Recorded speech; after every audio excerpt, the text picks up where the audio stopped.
Tanong ko lang sir, alam ko di ba taga-government po kayo?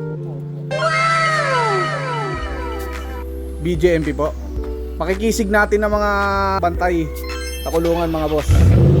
Good day mga kasurbayer. So ngayong araw po pala ay dumating na po yung nag-down sa atin dito sa Honda Rebel natin. Ito sila bossing.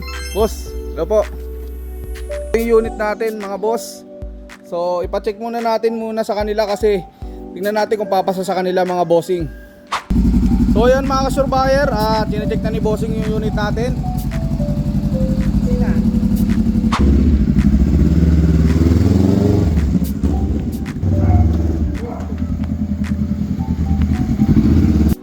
Sir, kamusta naman po yung unit sir? Okay boss, ayos. Tanong ko lang sir, alam ko di ba taga-government po kayo?